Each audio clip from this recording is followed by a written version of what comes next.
예전에 하버드대에서 연구를 했습니다. 하버드대생 268명, 도시 빈민 남성 456명, 천재 여성 90명, 합의 814명을 장장 75년 동안 계속해서 추적하고 면담하면서 연구한 결과를 책으로 냈어요. 그 책의 제목이 행복의 조건, 부제로는 하버드 대학교 인생 성장 보고서라는 책입니다. 그러면서 이 책에 보면 연구자들이 814명을 75년 동안 연구하면서 던졌던 질문이 있습니다. 과연 사람의 행복을 좌우하는 것은 무엇인가? 행복의 요소가 무엇인가? 그러면서 하버드 대학교에서 제시한 7가지 행복의 조건이 있습니다. 그 첫 번째가 고난에 대처하는 자세, 둘째 교육 연수, 그러니까 평생 배우려는 자세가 우리 행복을 좌우한다는 거예요. 셋째 안정적인 결혼 생활, 넷째 담배를 피우지 않음, 다섯째 알코올 중독 경험이 없음, 여섯째 규칙적인 운동, 일곱째 적당한 체중 유지. 아니 뭐 이런 걸 다 행복의 조건이라고. 그러니까 나이가 들수록 건강과 가정, 이웃과의 관계가 중요하다는 거죠. 그러니까 70대, 80대의 행복한 사람들, 행복한 노년을 보내는 사람들을 75년 동안 추적을 하면서 보니까 돈, 학벌, 명예, 지위, 행복에 전혀 영향이 없다는 거예요. 그러면서 그 7, 80대가 된 사람들의 행복한 노년에 가장 중요한 건 뭐냐?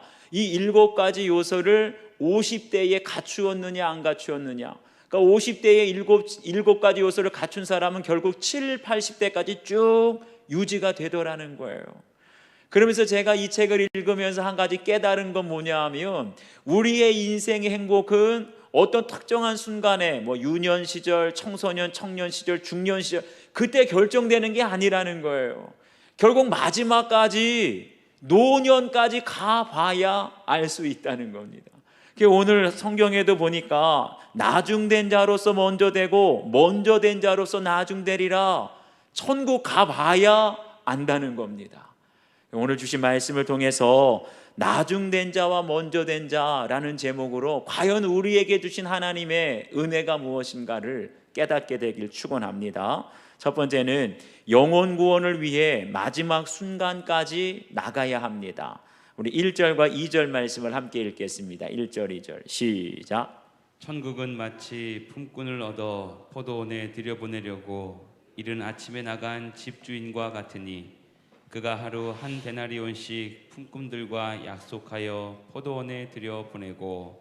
아멘. 여기 보니까 천국을 비유하기를 천국은 마치 품꾼을 얻어 포도원에 들여보내려고 이른 아침에 나간 집주인과 같다. 그러니까 천국에 3가지 아주 중요한 요소가 있어요. 포도원, 품꾼, 집주인. 여기서 포도원은 하나님 나라 혹은 믿음의 공동체인 교회를 가리킵니다. 그리고 품꾼은 하나님 나라에서 봉사하는 성도를 가리키고, 그리고 하나님 나라 천국에 계속해서 품꾼을 들여보내는 집주인은 바로 하나님을 상징해요.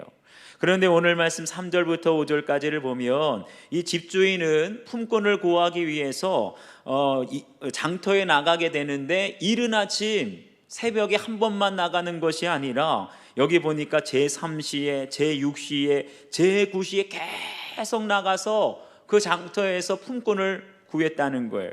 여기서 이른 아침은 유대인들에게 0시에 해당하는 새벽 6시, 제3시는 우리나라 시간으로 오전 6시, 제6시는 정오 12시, 제9시는 오후 3시를 가리킵니다. 그런데 집주인이 계속 나가서 포도원에 들어오게 하려고 품꾼을 얻었다는 건 뭐예요? 다시 말하면 천국에 한 영혼이라도 더 전도하기 위해서 나갔는데 새벽 6시에 나가서 다 데려온 줄 알았는데 오전 9시에 가니까 또 있고 정오에 가니까 또 있고, 그래서 계속해서 오후 3시까지 한마디로 집주인의 이 영혼 구원에 대한 열정을 여러분 우리가 느낄 수 있지 않습니까? 그런데 이어서 우리 6절 7절 또 계속해서 한번 읽겠습니다. 6절 7절 시작. 제12시에도 나가보니 서 있는 사람들이 또 있는지라. 이르되 너희는 어찌하여 종일토록 놀고 여기 서 있느냐. 이르되 우리를 품꾼으로 쓰는 이가 없음이니이다. 이르되 너희도 포도원에 들어가라 하니라. 아멘. 여기 보니까 이 집주인이 제11시 우리나라 시간으로 오후 5시까지 또 나가 보니까 여전히 있는 거예요. 이제는 다 구원받고 다 데리고 왔는 줄 알았는데 여전히 장터에 품꾼이 있다는 겁니다. 포도원의 일과는 그 당시에 새벽 6시부터 오후 6시면 끝납니다. 그런데 하루 일과가 마치기 1시간 전 오후 5시까지 나가서 끝까지 포기하지 않고 또 남은 품꾼이 없나, 또 방황하는 품꾼이 없나 찾고 또 찾았다는 거예요. 그러면서 말하기를 너희는 어찌하여 종일토록 놀고 여기 서 있느냐. 그 품꾼들에게 말하니까 그들이 대답하기를 우리를 품꾼으로 쓰는 이가 없음이니이다. 여러분 생각해 보세요. 하루 일과 6시 끝나게 되는데 1시간 앞두고 5시까지 집에 들어가지 못하고 인력시장인 장터에서 배회하는 그 품꾼들의 심정이 어땠을까요? 여기서 5시에 배회했다는 건 5시에 나왔다는 말이 아니에요. 다른 사람들처럼 새벽 6시에 새벽 인력시장에 나왔다는 겁니다. 그런데 하루 종일 누가 우리를 데려가는 사람이 없나 기다리고 기다렸는데 아무도 이 품꾼들을 데려가는 사람이 없어서 기다렸다는 거예요. 만약에 오늘 하루 공치고 일하지 않아도 끼니에 문제가 없었다면 벌써 들어갔을 겁니다. 그런데 왜 이 시간까지 기다리는 거죠? 이 사람들은 날품팔이에요. 하루 벌어서 하루 먹고 사는 사람인데 오늘 일당을 벌지 못하면 집에서 굶고 기다리는 가족들, 그 가족들을 생각하니까 들어갈 수가 없어요. 그러니까 단 1시간만이라도 단 한 분이라도 벌 수 있으면 그런 정말 절박한 마음, 애타는 마음으로 이 품꾼들이 기다리는 겁니다. 그런데 그 품꾼들에게 집주인이 뭐라고 합니까? 너희도 포도원에 들어가라. 이 집주인이 품꾼들의 그 절박한 마음을 알고 포도원에 들어오라는 거예요. 포도원에는 이미 일꾼들이 가득 차 있어요. 그 집주인의 필요 때문에 부른 것이 아니라 누구의 필요 때문에? 품꾼들의 절박함, 오늘 하루 일당을 벌지 못하면 가족들이 굶을 수밖에 없는 그 처지를 아시고 집주인이 불러간 줄 믿습니다. 사랑하는 여러분, 오늘 이 자리에 이 품꾼들처럼 절박한 마음으로 예배 자리에 나온 성도들이 있습니까? 아무리 노력해도 다른 사람에게는 그렇게 기회가 열려지는데 나에게는 기회가 주어지지도 않고 지금까지 열심히 준비하며 열심히 기다렸는데 아무도 불러주는 사람이 없어서 절박한 마음으로 나온 성도님들 계십니까? 우리의 인생의 문제는 내 힘으로만은 해결할 수가 없어요. 그런데 내가 도저히 해결할 수 없는 그 문제를 우리 주님께서 직접 해결해 주시려고 저와 여러분을 찾아오신 줄 믿습니다. 제가 첫 번째 사역지에서 2년간 사역을 하고 더 이상 그 교회에서 남아 있을 수 없게 됐어요. 나가라고는 하지 않았지만 더 이상 사역은 할 수 없다. 한마디로 나가라는 거죠. 그런데 더 제가 마음이 애탔던 것은 교회에서는 더 있을 수가 없는데 갈 데도 없었고 그렇다고 저를 오라고 부르는 교회도 부르는 사람도 없었습니다. 더 이상 교회에 남아 있을 수 없는데 그렇다고 갈 데도 없는 그런 제 처지, 그때의 제 심정이 오늘 제 11시까지 오후 5시까지 인력시장에서 가족들을 생각하면 들어갈 수도 없고 아무도 나를 부르지도 않는 그 품꾼의 심정과 같다는 걸 알게 됐어요. 그런데 그때 제 친한 친구 목사가 저를 부천에 있는 교회에 소개해 주어서 집주인처럼, 그래서 오늘 이 자리에 제가 서게 된 줄 믿습니다. 오늘 저희들에게도 이 집주인의 마음이 있게 되길 주의 이름으로 축원합니다. 새벽부터 나아가서 품꾼들을 다 데려왔는 줄 알았는데 9시에 나가니까 또 있는 거예요. 정오에 나가니까 또 있는 거예요. 오후 5시까지 혹시라도 내가 놓친 사람이 없나, 혹시라도 방황하는 한 영혼이 없나 끝까지 찾아 나서는 그 집주인의 마음이 저와 여러분에게도 있게 되길 축원합니다. 올해 우리 교회 표어가 가정에서 성전 세우기인데 그 세 번째 목표가 불신가족 전도하기입니다. 사실은 전도 중에서 가장 어려운 전도가 뭐냐? 가족들 전도하는 거예요. 가족들은 이미 우리를 너무나 잘 알잖아요. 이미 수년, 수십 년 동안 같이 살면서 복음을 안 전했겠어요? 안 돼. 다른 사람은 돼. 차라리 모르는 사람을 전도하는 것이 낫지. 가족들은 절대로 안 된다고 우리 스스로 복음 전하기를 포기하고 있지는 않습니까? 그러니까 정작 우리 가정 안에 영적인 사각지대, 전도의 사각지대가 있을 수 있다는 거예요. 어쩌면 우리 가정 안에 있는 불신 가족이 오늘 이 집주인이 마지막 제11시 오후 5시에 나가서 만난 그 품꾼이 우리 가정 안에 있는 불신 가족일지도 모릅니다. 제 어깨에 보면 배지가 하나 있죠. 여기에 배지에 뭐라고 써 있냐면 생명 찾기라고 돼 있어요. 우리가 올 후반기에 11월 7일에 수가성 생명 찾기 축제를 하게 되는데 다른 것 아니에요. 가정으로부터 우리 불신 가족들 전도하자고 기도하려고 합니다. 내 생각대로, 내 말대로 전하려면 절대로 할 수 없지만 지금부터 우리가 마음에 품고 한 영혼 구원하기 위해서 기도하게 된다면 성령께서 일하시고 우리 불신 가족이 돌아오는 역사가 있게 될 줄 믿습니다. 여러분 한번 적용해 보시기를 바라요. 내가 절박한 상황일 때, 정말 오갈 데 없는 그런 처지에 있을 때 나를 불러주고 도와준 사람은 누구입니까? 한번 적용해 보세요. 내가 제11시 마지막 기회까지 장터에 나가서 데려와야 할 사람, 우리 가정의 전도 대상자는 누군지 한번 적용해 보시길 바랍니다. 두 번째는 나중된 자의 은혜입니다. 우리 8절과 9절 말씀을 함께 읽겠습니다. 시작. 저물매 포도원 주인이 청지기에게 이르되 품꾼들을 불러 나중 온 자로부터 시작하여 먼저 온 자까지 삭슬 주라 하니 제11시에 온 자들이 와서 한 데나리온씩을 받거늘. 아멘. 여기 보니까 저물매 포도원 주인이 청지기에게 일렀다라고 그랬어요. 보통 유대인들은 저물 때, 이 시간이 오후 6시인데 이 저물 때가 되면 하루의 일과를 마친 품꾼들에게 그 품삯을 주는 것이 관례였다고 합니다. 그런데 품삯을 주는데 일당을 주는데 생각지 못했던 상황이 펼쳐지는 거예요.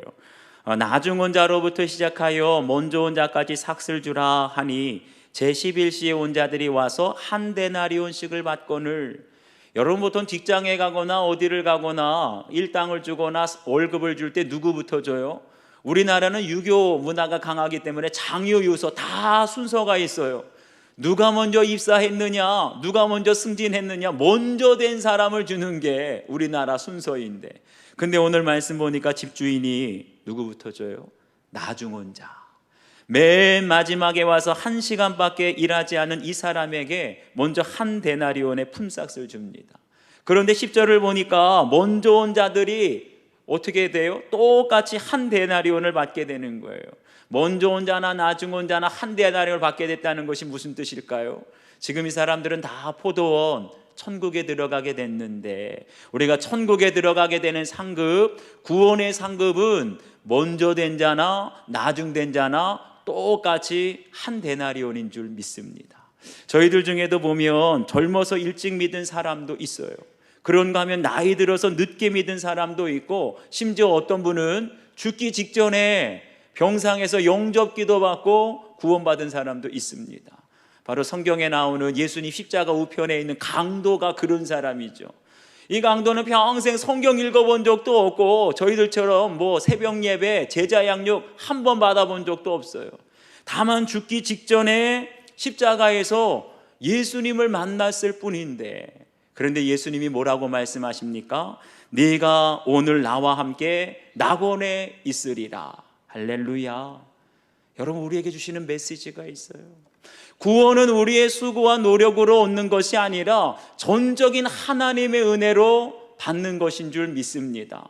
내 수고와 노력으로 받는 것이 아니기 때문에 먼저 믿은 자나 나중 믿은 자나 심지어는 죽기 직전에 믿는 사람에게도 전적인 하나님의 은혜로 이 구원의 상급은 한 데나리온 동일한 줄 믿습니다. 그런데 한번 생각해 보세요.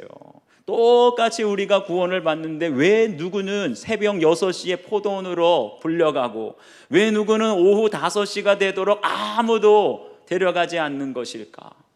여러분, 우리가 인력시장을 가보든지 결혼시장, 중매시장을 가보든지 한 가지 불변의 원칙이 있어요. 학벌이 좋고 외모가 좋고 실력과 능력을 갖춘, 소위 말해서 상품 가치가 있는 사람은 어디로 가든지 1순위, 가장 먼저 데려가는 1순위가 됩니다. 그런데 외모와 실력, 아무런 상품 가치가 없는 사람들은 아무리 시간이 지나도 데려가지 않습니다. 제가 대학생 때 방학 기간 동안에 학비 좀 벌겠다고 무작정 새벽 인력 시장을 나간 적이 있어요. 그런데 어떻게 됐을까요? 제 외모를 보세요. 제가 만약에 과외 선생을 구한다 그러면 1순위로 불려갔겠지만 새벽 인력 시장에 가니까 저 같은 사람은 거들떠도 안 봐요.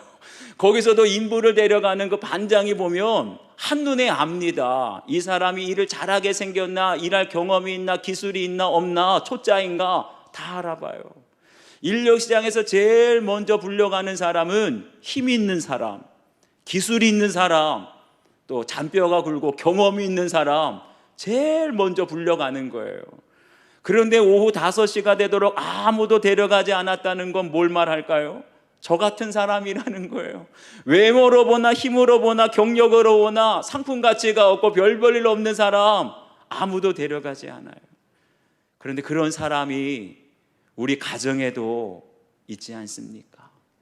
우리 자녀들 중에 아무리 해도 공부도 안 돼요, 취직도 안 돼요, 결혼도 안 돼요. 무슨 일을 하려고 해도 다 안 돼요, 안 돼요, 안 되는 사람이 있다는 거예요. 그런데 오늘 말씀 보세요. 이 5시까지, 제11시까지 기다렸던 품꾼, 다른 동료들은 일찍 나와서 다 불려가고 다 데려갔는데 이 사람만큼은 안 돼요, 안 돼요, 안 돼요 했는데 바로 하루 일과 마감하기 1시간 전에 집주인이 와서 데려간 거예요. 학벌, 경력, 외모 아무것도 묻지도 따지지도 않고 그냥 들어오라. 할렐루야. 여러분, 그 품꾼의 마음이 어땠을까요? 지금까지 되는 일이 하나도 없어서 남들은 다 불려가는데 나만 하루 일과가 끝나도록 아무도 데려가지 않을 때 얼마나 초조하고 얼마나 불안하고 하루 온종일 지옥 같은 시간을 보내지 않았겠습니까? 그러다가 1시간을 앞두고 막차를 탄 거예요. 대학생들로 말하면 문 닫고 들어간 거예요. 저는 대학교 때 막차를 탄 경험이 많습니다. 혹시나 조마조마하다가 막차를 타면 제일 먼저 나오는 말이 휴, 살았다. 안도의 한숨을 쉬는 거예요.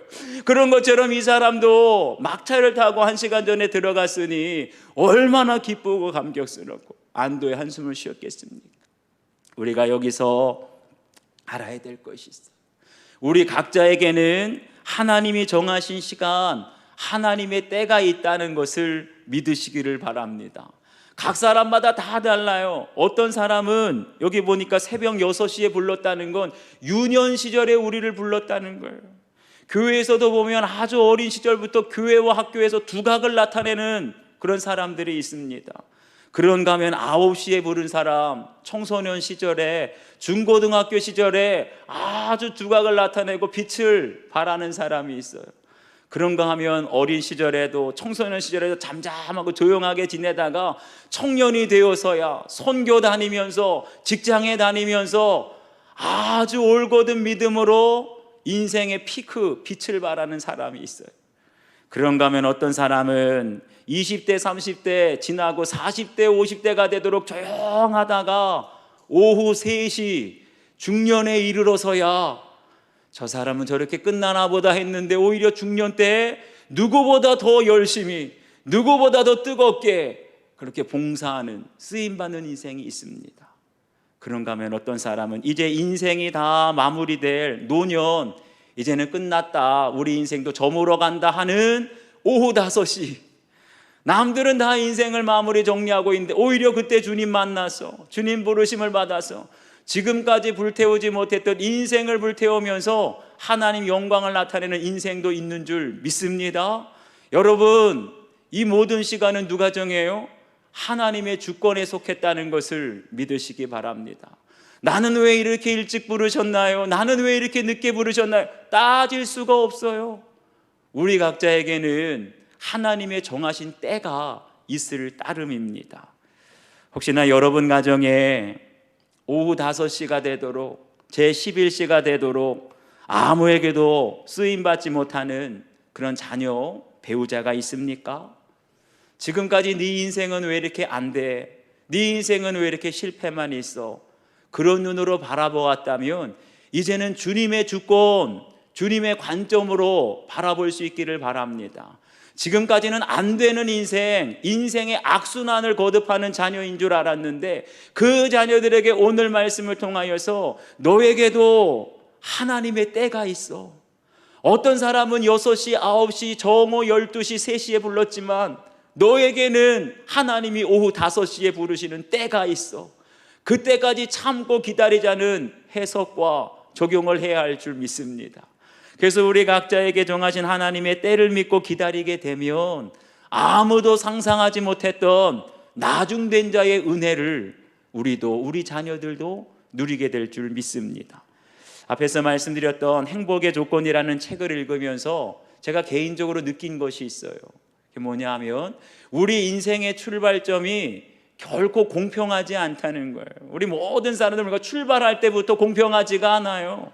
어떤 사람은 태어날 때부터 부모가 엘리트, 부모가 부자, 부모가 똑똑하고 능력 있는 그런 자녀가 있고, 어떤 사람은 태어날 때부터 부모가 노동자, 가난한 사람, 배운 것 없는 아주 힘든 환경에서 자라난 사람이 있어요. 부유한 집안, 엘리트 집안의 자녀들은요, 대학교도 하버드에 쉽게 갑니다. 하버드에 졸업하게 되면 직장도 안정된 직장에서 아주 부유하고 넉넉하게 잘 나가요. 그런 사람과 맨날 고시원을 돌면서 직장 취직도 안 돼서 방황하는 우리 20대들 보면 출발부터 다릅니다. 그런데 보세요, 그게 끝이 아니라는 거예요. 814명을 75년 동안 추적하면서 보니까 20대, 30대까지는 선천적인 부가, 학벌이, 능력이 전부인 줄 알았는데 40대, 50대가 되면서 사건이 일어나는 거예요. 그렇게 든든한 회사가 갑자기 부도가 나든지, 그렇게 잘 나가던 직장에서 40대, 50대 명예퇴직을 당하든지, 그렇게 돈 잘 번던 사람이 갑자기 알코올 중독, 암, 심장병, 고혈압으로 쓰러지든지 아니면 이혼을 당하든지, 그러면서 40대, 50대가 되어서야 깨닫습니다. 더 이상 돈이나 학벌이나 지위나 명예가 우리의 행복에 영향을 미치는 게 아니다. 그러면서 70대, 80대가 되어서야 가장 행복한 노년을 보내는 사람은 어떤 사람인가? 돈 많은 사람이 아니고요, 성숙한 인간관계를 맺고 있는 사람이 행복하더라는 거예요. 뉴욕의 맨하튼 아주 대저택 아파트에 살고 있는데 돈은 많아요. 그런데 알코올 중독에 병들어 있고 이혼해서 아무도 없이 혼자 외롭게 병든 모습으로 살아가는 사람, 행복한 노년이 아니에요. 그런가 하면 평생 트럭 운전을 하면서 돈은 많이 벌지 못했지만 수도권 외곽에 작은 집을 짓고 3대가 함께 사는 사람이 있습니다. 손자들, 손녀들과 함께 그냥 웃음이 떠나가지 않고 이웃들과도 화목하게 지내는, 그것이 진정 행복이 아니겠습니까? 우리의 인생의 출발은 불공평할지라도 인생의 마지막까지 불공평하지 않다는 것을 여러분 기억하시기 바랍니다. 우리 각자에게는 하나님의 때가 있을 따름이에요. 먼저 부름받았느냐, 나중에 부름받았느냐. 다만 하나님의 주권을 인정하고 나의 때를 겸손하게 기다리게 되면 언젠가는 반드시 우리의 때에 하나님이 불러주시고 나중된 자의 은혜를 누리게 될 줄 믿습니다. 한번 적용해 보시기를 바라요. 제 11시 오후 5시까지 쓰임받지 못해서 초조와 불안 속에 살아가고 있는 우리 가족, 특별히 자녀는 누가 있습니까? 적용해 보시고 내가 누리고 있는 나중된 자의 은혜는 무엇인지 여러분 각자 적용해 보십시오. 세 번째는 은혜를 모르면 원망하게 됩니다. 우리 11절과 12절을 함께 읽겠습니다. 시작. 받은 후 집주인을 원망하여 이르되 나중 온 이 사람들은 1시간밖에 일하지 아니하였거늘 그들을 종일 수고하며 더위를 견딘 우리와 같게 하였나이다. 아멘. 여기 보니까 받은 후 집주인을 원망하였다. 품삯을 받고도 원망했다는 거예요. 이 원망하다라는 이 단어를 보니까 구약의 출애굽하고 광야에서 이스라엘 백성들이 하나님과 모세를 원망할 때 똑같은 단어가 쓰였어요. 다시 말하면 이 원망한다는 것은 우리가 하나님 백성으로 택함은 받았지만 하나님의 구원의 섭리를 믿지 못하는 거예요. 계속 의심하니까 불평과 원망이 나오게 되는 겁니다. 누가 원망하느냐? 먼저 온 사람들이 원망하고 있어요. 여러분, 여기서 먼저 온 사람들은 어떤 사람들입니까? 포도원의 새벽같이 불려간 사람들, 남들보다 힘이 있고 남들보다 실력이 있고 남들보다 경력이 있어서 가장 먼저 선택된 사람들, 얼마나 어깨에 힘이 들어갔겠어요? 얼마나 자신만만하게 포도원에 들어갔겠어요? 다른 사람들은 탈락했는데. 그런데 포도원에 들어가서 오후 5시에 아주 늦게 들어온 사람이 있어요. 1시간밖에 일하지 않았는데 그 사람에게 품삯을 주는데 한 데나리온. 그러면서 먼저 온 사람들이 속으로 뭐라고 생각해요? 우리는 더 받을 줄 알고 기대했는데 나중에 품삯을 받아보고 나니까 먼저 된 자나 나중 된 자나 똑같이 한 데나리온. 그러니까 그것을 보고 오히려 주인을 원망했다는 거예요. 여러분, 이것이 바로 먼저 된 자의 교만 아니겠습니까? 내가 대학교 나왔는데 대학교 나오지도 않은 사람하고 월급이 똑같으면 화가 나는 거예요. 나는 부자인데 가난한 사람하고 똑같이 대우하면 자존심이 상하고 화가 나는 거예요. 나는 교회에서 오랫동안 봉사했는데 수고했는데 이제 갓 나온 새 가족과 똑같이 대우하면 혹시 화가 나지 않습니까? 이게 바로 먼저 된 자의 교만이라는 거예요. 그러면서 뭐라고 말하냐?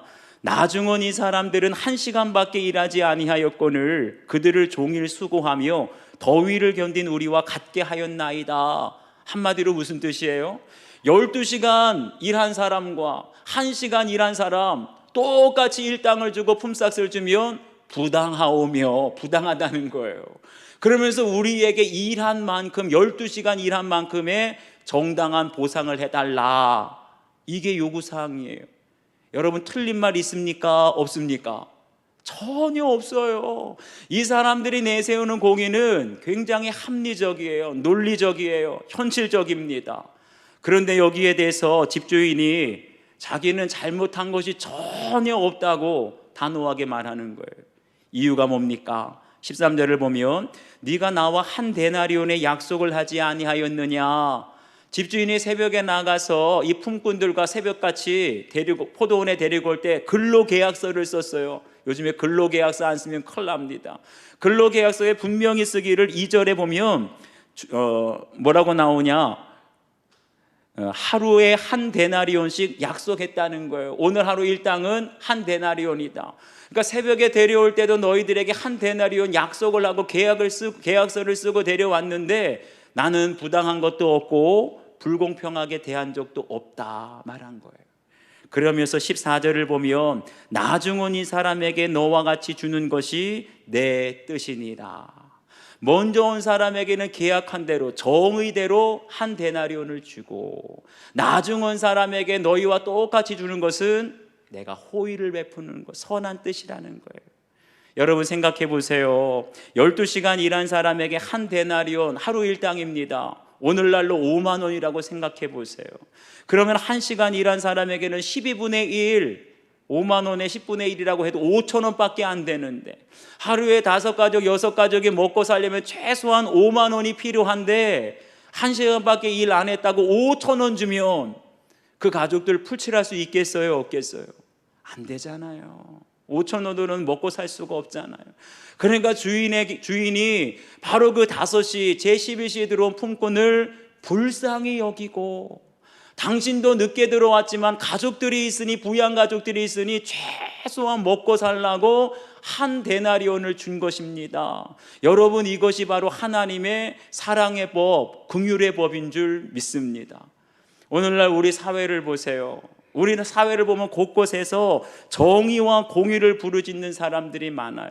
그러면서 항상 정의를 부르짖는 사람들은 상대방의 불법과 비리와 잘못된 관행을 낱낱이 지적합니다.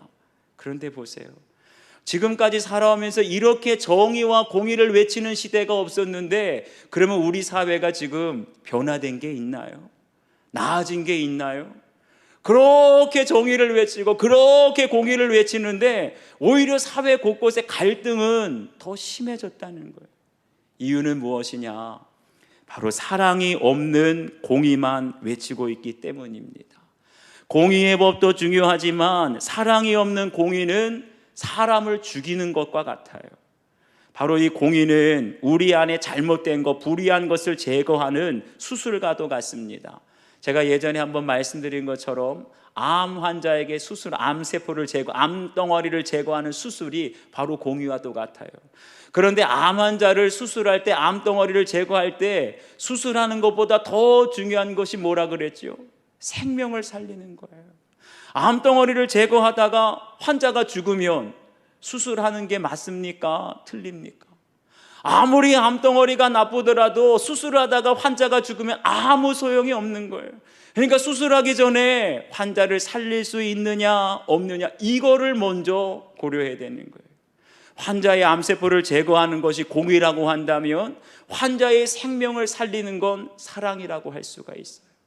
우리 지금 사회 곳곳에, 교회 곳곳에도 사랑이 없는 정의의 칼을 휘두르다가 교회가 분쟁에 빠지는 경우가 많습니다. 우리 교회는 먼저 된 자나 나중 된 자나 오직 정의의 칼을 휘두르며 살든지 죽든지 정의의 칼이 앞서는 것이 아니라 오직 사랑의 법, 긍휼의 법으로 서로를 존중하고 서로를 정말 긍휼히 여길 수 있는 사랑의 법으로 공의를 세워나가는 정말 천국과 같은 교회가 되기를 축원합니다. 구원을 막는 두 얼굴에서 사람을 살리는 얼굴로 바뀌게 되었다는 한 성도님의 큐티인 간증입니다. 저는 현재 중소기업의 상무로 일하고 있는데 얼마 전 무역사무부서의 직원이 퇴사하면서 마케팅 부서에 있는 직원에게 그 업무를 담당하도록 했습니다.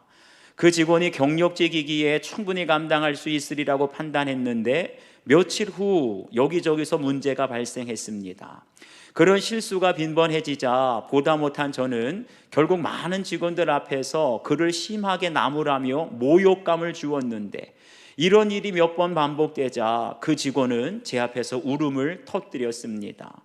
이를 보다 못한 한 직원이 상무님, 그 직원을 그렇게 혼내시면 긴장해서 더 실수를 많이 하게 되는 것 같아요 하며 조용히 귓가에 말해 주었습니다. 최근에 저는 신경정신과에서 강박증과 완벽주의가 있다는 진단을 받았습니다.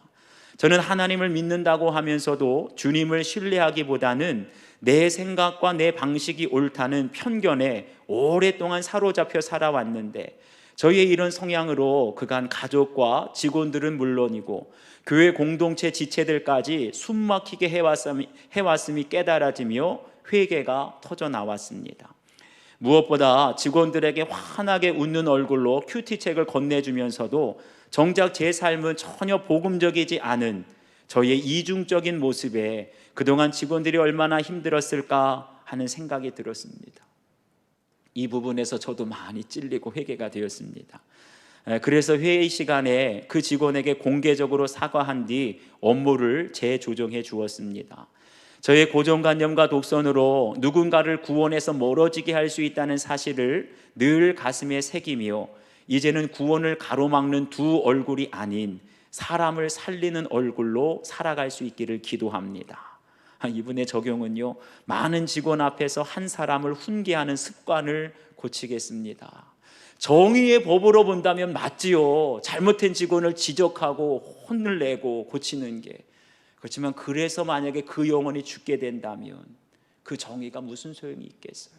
정의보다 더 앞서는 것은 구원하는 말이고 구원하는 방법인 줄 믿습니다. 한번 여러분도 마지막으로 적용해 보세요. 내 안에 있는 이 먼저 된 자의 교만은 무엇입니까? 나는 누군가의 실수와 잘못을 보면 정의의 칼을 휘두릅니까? 사랑의 법을 적용합니까? 적용해 보세요. 기도하겠습니다. 아버지 하나님, 오늘 포도원 품꾼의 비유를 통하여서 나중된 자와 먼저 된 자의 비유를, 그 비결을 말씀해 주시니 감사합니다. 오늘 말씀을 들으면서 그 집주인이 얼마나 영혼 구원에 대한 열정이 있었는지, 새벽에 한 번 나가서 전도하고 끝내는 것이 아니라 9시에도 정오 12시에도 오후 3시와 마감을 1시간 남긴 마지막 5시까지 나아가서 한 사람이라도 잃어버리지 않도록 나가고 또 나가는 그 영혼 구원의 열정을 봅니다. 저희들에게도 이 마음 품게 되길 원합니다. 이번 11월 7일 불신가족 전도를 위해서 수가성 생명찾기 축제를 하게 되는데, 혹시 우리 가정 안에 전도의 사각지대, 영적인 사각지대가 없는지는 돌아보게 하여 주시고, 가족이기 때문에 복음 전하기를 마다하고 미루어왔다면 이번 기회에 기도하면서 우리 불신가족, 믿음에서 떠나갔던 가나안 성도와 같은 우리 자녀들을 다시 한번 기도로 인도하고 영혼 구원의 열매를 맺도록 도와주시옵소서. 사회 곳곳에, 교회 곳곳에서 정의와 공의를 부르짖는 소리는 많지만 사랑과 긍휼의 법으로 영혼 구원을 위해서 힘쓰는 사람들은 점점 줄어들고 있습니다. 아버지 하나님, 공의의 칼, 정의의 칼을 휘두르면서 사람에게 상처를 주고 사람의 영혼을 죽이는 그러한 방법이 아니라 철저하게 사랑의 법으로 영혼 구원을 위해서 하나님의 공의를 세워나갈 수 있는 우리 교회와 또 가정과 우리 성도들의 모든 일터가 될 수 있도록 도와주시옵소서. 감사드리며 예수님의 이름으로 기도하옵나이다. 아멘.